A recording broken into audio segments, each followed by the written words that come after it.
ಬಾಲಿವುಡ್ನ ಅಭಿನಯ ಚಕ್ರವರ್ತಿ ಕಿಚ್ಚ ಸುದೀಪ್ ನಟನೆಯ ಬಹುನಿರೀಕ್ಷಿತ ಮ್ಯಾಕ್ಸ್ ಸಿನಿಮಾದ ಟೀಸರ್ ಬಿಡುಗಡೆಯಾಗಿದ್ದು, ಇದೊಂದು ಮಾಸ್ ಎಂಟರ್ಟೈನರ್ ಮೂವಿ ಅನ್ನೋದು ಪಕ್ಕಾ ಆಗಿದೆ.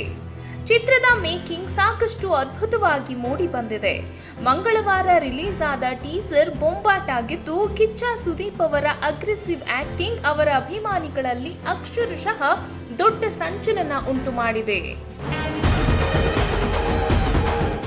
ವಿಕ್ರಾಂತ ರೋಣದ ಬಳಿಕ ಕಿಚ್ಚ ಸುದೀಪ್ ಸಿನಿಮಾ ರಿಲೀಸ್ ಆಗಿಲ್ಲ. ಹೀಗಾಗಿ ಮ್ಯಾಕ್ಸ್ ಸಿನಿಮಾದ ಮೇಲೆ ನಿರೀಕ್ಷೆ ಹೆಚ್ಚಾಗಿದೆ. ಟೀಸರ್ ಬಿಡುಗಡೆಯಾದ 1 ಗಂಟೆಯಲ್ಲಿ ಸೋಷಿಯಲ್ ಮೀಡಿಯಾದಲ್ಲಿ ಸಿಕ್ಕಾಪಟ್ಟೆ ಹಲ್ಚಲ್ ಸೃಷ್ಟಿಸಿದೆ. ಲಕ್ಷಾಂತರ ಜನ ಟೀಸರ್ ವೀಕ್ಷಣೆ ಮಾಡಿದ್ದಾರೆ. ಸೆಪ್ಟೆಂಬರ್ 6ಕ್ಕೆ ಮ್ಯಾಕ್ಸ್ ಸಿನಿಮಾ ಬಿಡುಗಡೆಯಾಗುವ ಸಾಧ್ಯತೆ ಇದೆ. ಮ್ಯಾಕ್ಸ್ ಚಿತ್ರಕ್ಕೆ ವಿಜಯ್ ಕಾರ್ತಿಕೇಯ ನಿರ್ದೇಶನ ಮಾಡಿದ್ದಾರೆ.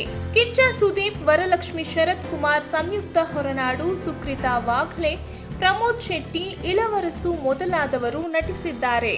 ಕಲೈಪುಲಿ ಎಸ್ ಧನು ಈ ಚಿತ್ರಕ್ಕೆ ಬಂಡವಾಳ ಹೂಡಿಕೆ ಮಾಡಿದ್ದಾರೆ. ಕಿಚ್ಚ ಸುದೀಪ್ ಈ ಚಿತ್ರದಲ್ಲಿ ಪೊಲೀಸ್ ಅವತಾರದಲ್ಲಿ ಕಾಣಿಸಿಕೊಂಡಿದ್ದಾರೆ. ಪೋಸ್ಟ್ ಪ್ರೊಡಕ್ಷನ್ ಇತ್ಯಾದಿ ಕೆಲಸಗಳಲ್ಲಿ ಚಿತ್ರತಂಡ ಬ್ಯುಸಿಯಾಗಿದ್ದು, ಸದ್ಯದಲ್ಲಿಯೇ ಮ್ಯಾಕ್ಸ್ ಸಿನಿಮಾ ಬಿಡುಗಡೆ ದಿನಾಂಕ ಪ್ರಕಟಿಸುವ ನಿರೀಕ್ಷೆಯಲ್ಲಿ ಅಭಿಮಾನಿಗಳಿದ್ದಾರೆ. ಈ ಚಿತ್ರದಲ್ಲಿ ಸುದೀಪ್ ಇನ್ಸ್ಪೆಕ್ಟರ್ ಅರ್ಜುನ್ ಮಹಾಕ್ಷಯ್ ಪಾತ್ರದಲ್ಲಿ ನಟಿಸಿದ್ದಾರೆ. ಅಭಿಮಾನಿಗಳು ಚಿತ್ರಮಂದಿರಗಳಲ್ಲಿ ಅರ್ಜುನ್ ಮಹಾಕ್ಷಯ್ನ ಸಾಹಸವನ್ನ ಕಣ್ತುಂಬಿಕೊಳ್ಳಲು ಕಾತರಗೊಂಡಿದ್ದಾರೆ.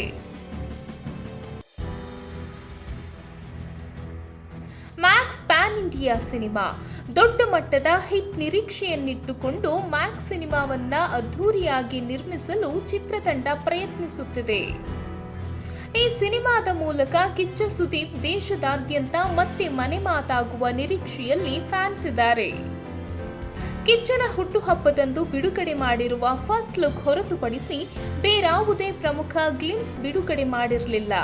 ಈಗ ಟೀಸರ್ ಬಿಡುಗಡೆಯಾಗಿದ್ದು, ವರಮಹಾಲಕ್ಷ್ಮಿ ಹಬ್ಬಕ್ಕೆ ಟ್ರೇಲರ್, ಗೌರಿ ಗಣೇಶ ಹಬ್ಬಕ್ಕೆ ಸಿನಿಮಾ ಬಿಡುಗಡೆ ಬಗ್ಗೆ ಸಿನಿ ಅಡ್ಡಾದಲ್ಲಿ ದೊಡ್ಡ ಚರ್ಚೆ ಶುರುವಾಗಿದೆ.